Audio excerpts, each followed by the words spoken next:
皆さんこんにちは。ルカチャンネルのルカです。じゃん、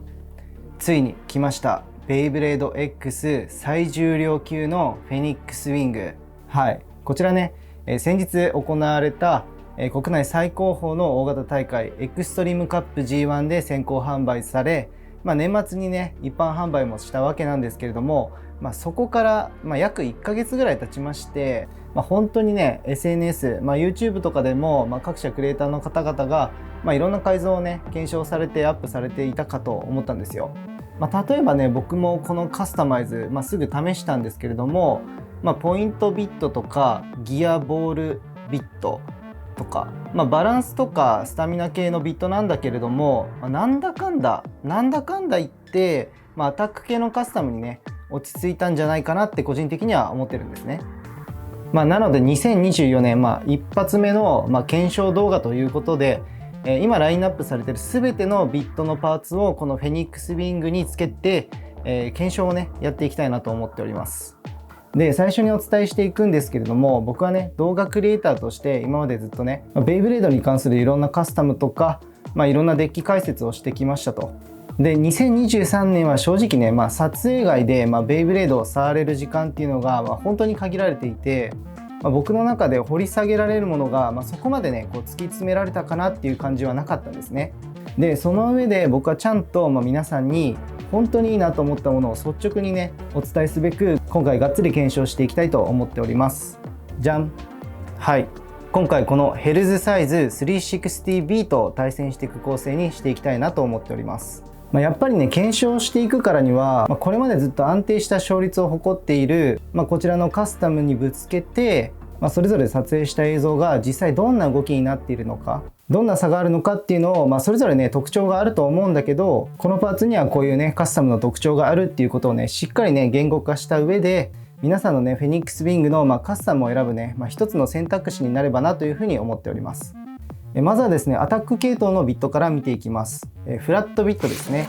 アタックのね基本となるパーツなんですけれども、エクストリームダッシュを使って積極的にアタックできちゃうんですね。なのでアタックで高得点を狙うという観点からしますと、めちゃめちゃいいです。軸先がフラットなので、姿勢も残しやすいといったところもありまして、スピンも可能性としてはありそうなので、バランスもね取れているんじゃないかなというふうに思っております。で、続いては、ローフラットビットですね。F ビットよりも1ミリ身長が低くなって、でさらに軸先のスタジアムとの接地面積がね広くなって、より激しくスピードも増して、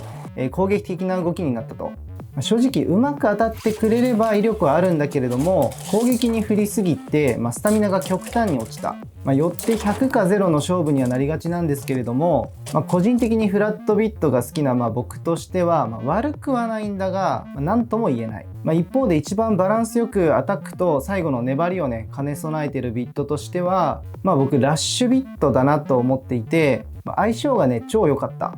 なんかね、先日の 3on3 デッキの、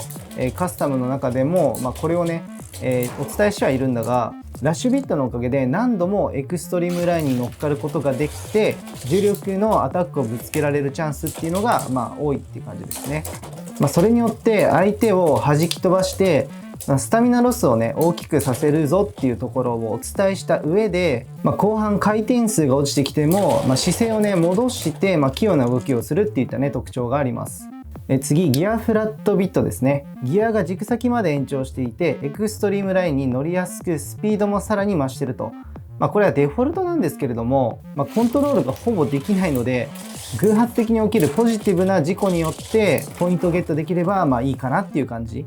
デメリットとしては自滅エクストリームフィニッシュみたいなねところもまだあります。次はねバランス系統のビットに移っていくんですけれども、まずはねテーパービットですね。バランスの基本となるアタックとスタミナ両方の動きが再現できると思います。しかしながら後半のスタミナに関しては姿勢を保持できないので、コテンとね倒れてしまうっていうところなので、前半戦でなるべくアタックをしつつ相手のスタミナを削りきれないと、後半ちょっと厳しくなってくるかなっていうところだと思います。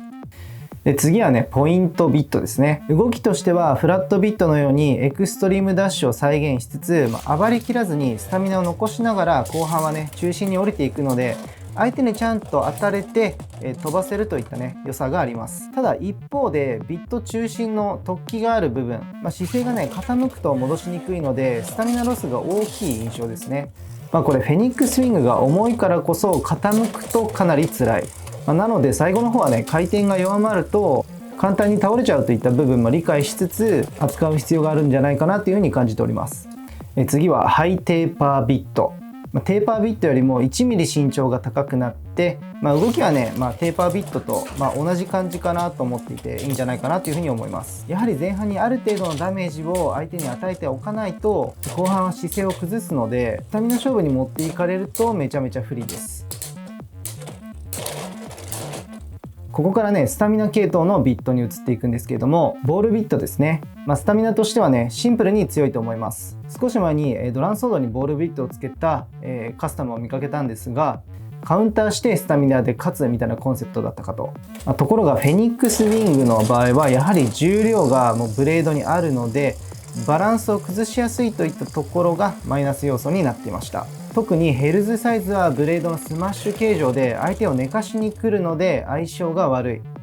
で次のオーブビットも同じく後半に姿勢を倒してしまうんだが、軸先のね球形状が小粒なので身長がね低くなって、安定感はねあったような気がしてます。でこちら強めにシュートをしても中心からね大きく暴れることもないし、飛ばされてもねちゃんと中心に戻ってくる。そこがね他のボールビットに比べて、僕は好きなポイントです。がっつりねスタミナを削ってしまえば回転が落ちてきてこちらが姿勢を崩す前にスピンフィニッシュにね持ち込めるかがポイントになってくるんじゃないかなというふうに思っております。そして最新パーツのギアボールビット、これね非常に扱いが難しいなと思ってます。順当なスタミナ勝負としては、ヘルズサイズのボールビットにやっぱかなわないし、カウンターでスタミナロスさせた上で粘るしか、今のとこね勝ち筋が見えなかった。僕結構期待してただけに若干ね残念だったっていうね感想を持ってます。コンセプト通りにカウンターでエクストリームダッシュで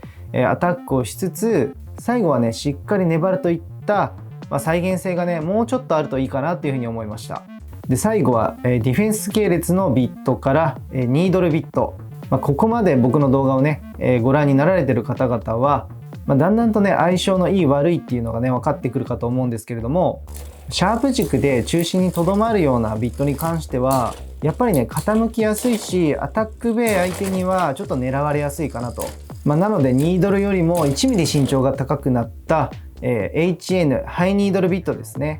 ニードルビットルよりかは軸先のね傾斜がややなだらかなんだが倒れちゃうよねといったね印象。最後のこのスパイクビットも同様に寝かされてヘルズサイズのボールがスピン勝ちしてしまうというね結果になりました。めっちゃ頑張りました。本当にねこんなたくさんのパーツを使って撮影したっていうのはもう初めてのレベルですね。はい、皆様いかがだったでしょうか。かなり長々とご説明させてもらって、30分ぐらいね撮ってるんだけれど、まだね検証してお伝えしたいこともいっぱいあるし、だってねこのフェニックスウィングみんな使ってるでしょ。そうなるとフェニックスウィング対決だとどうなるのかとか、気になっちゃいますし、もう無理だよ。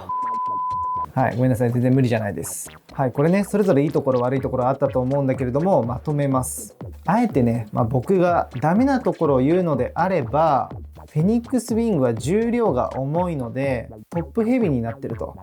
ということは傾きやすいビットを選択した場合に起き上がれないとそのままスタミナロスして終わってしまう。せっかくのね重量級のアタックも自分からね当たりにいけないのはもったいないなというふうに思いました。これはね僕の個人的な主観でお話ししているので、一参考として捉えてください。はい、皆さんいかがだったでしょうか。今回ねがっつり検証動画やらせてもらったんですけれども、引き続きね、このような動画をね撮っていきたいなというふうに思っております。ルカチャンネルではですねベイブレード X の最新情報から大会に行った映像、イベントですね、それからシネマティック映像にもチャレンジしておりますし、いろんなカスタムの紹介とか検証もね今回みたいな感じでやっておりますので、ぜひねチャンネル登録と高評価よろしくお願いいたします。それではね最後までご視聴ありがとうございました。また次の動画でお会いしましょう。ルカチャンネルのルカでした。バイチャ。